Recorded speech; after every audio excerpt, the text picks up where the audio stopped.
Hi everybody, this is Kevin and welcome back to another video.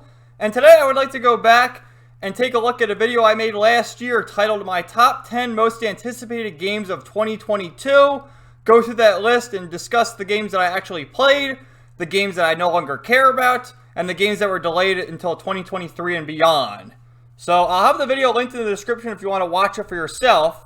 But it's this right here, my top 10 most anticipated games of 2022, which I posted this, what does it say, 11 months ago? Oh, January 6, 2022, so almost a year ago today.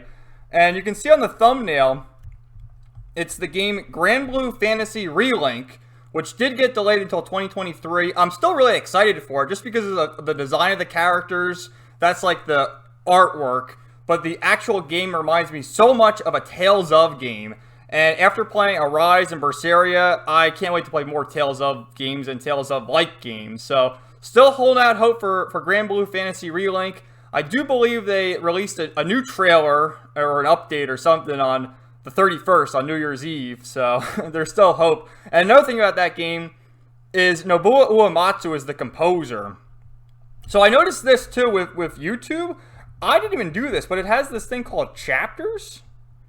They like broke it up, so that's pretty cool, I guess. Oh my god, look how short my hair was there. But anyway, so let's go through the games.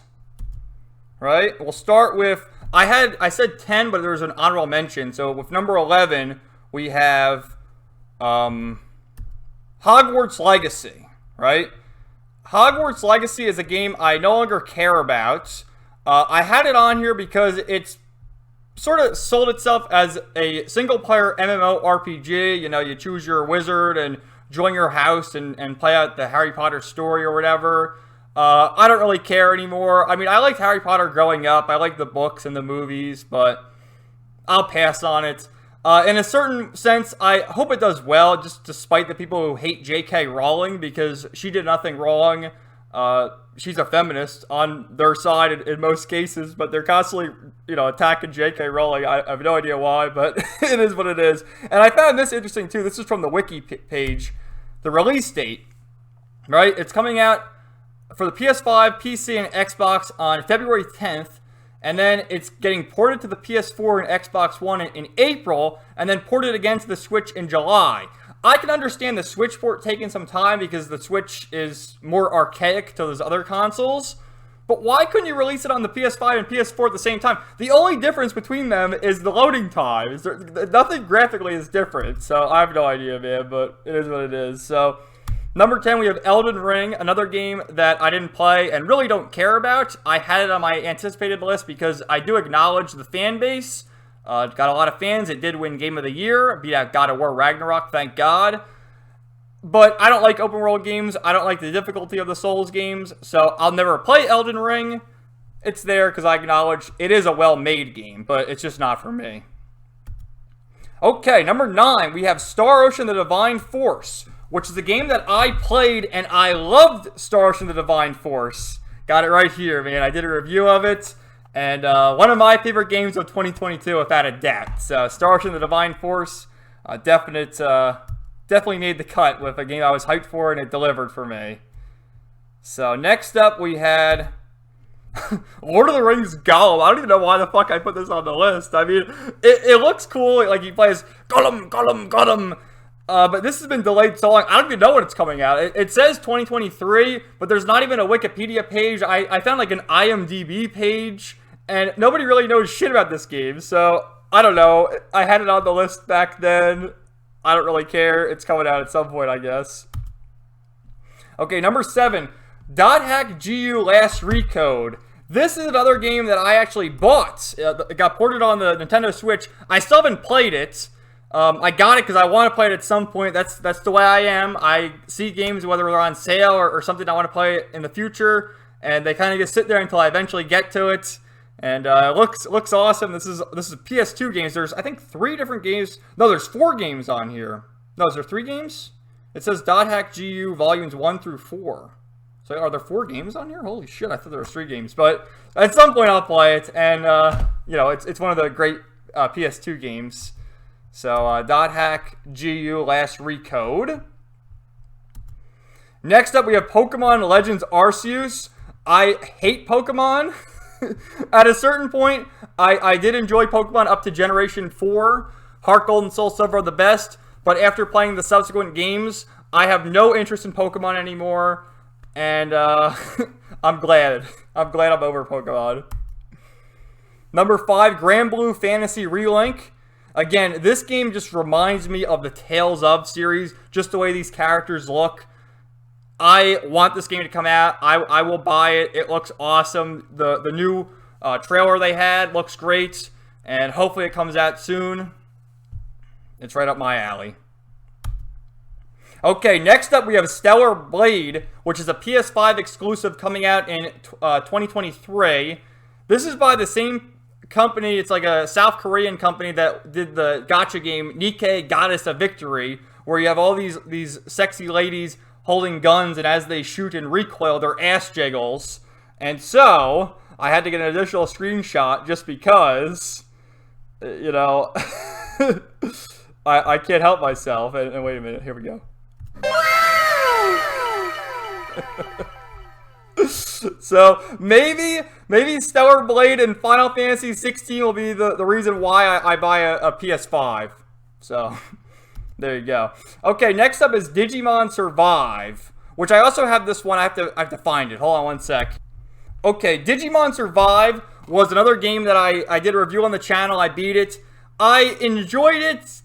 You know, there's 4 different playthroughs, 4 different endings. You got to play through the game 4 times if you want them all. The first ending I got, which is the evil, it's called the Wrathful ending. That was awesome. That was really Kino. That was great. Then I did like the truthful ending, which everyone survives, because in all the endings, you know, determined on your choices, characters die, hence the name. And in the evil ending, half the group dies, but then the truthful, everyone survives, and then the other 2 were just kind of meh. So maybe it was because I played through the game 4 times. I kind of don't really care for Digimon anymore, at least this Digimon Survive. But the first playthrough, I loved it. It'd be cool if they ever adapted this to like an anime or a movie or something. If you're a hardcore Digimon fan, I think you'll like it, but the problem that some people have is a visual novel. There's spelling and grammatical errors, and there's not a big roster. There's only like 150, 180 Digimon when there's like 1,000 Digimon now, so... But yeah, Digimon Survive, I enjoyed it playing through it the first time.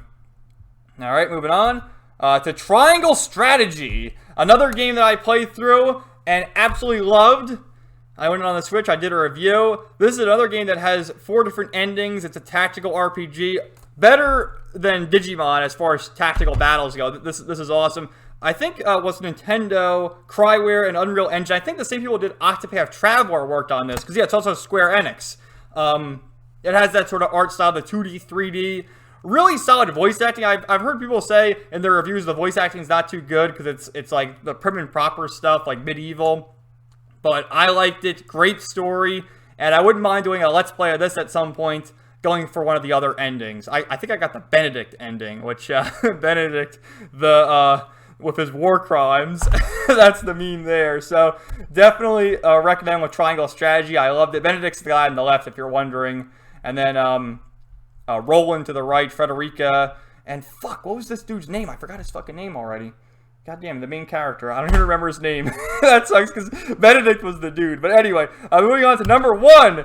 Stranger of Paradise Final Fantasy Origin, which is another game that I played through, did a review. I love this game. Very difficult game. I did get the Platinum Trophy. Some of the bosses, especially Tiamat, are a complete bitch. You gotta really strategize. Even on one of the easier difficulties, you gotta like defend. You'll take like 2 or 3 hits and you're dead.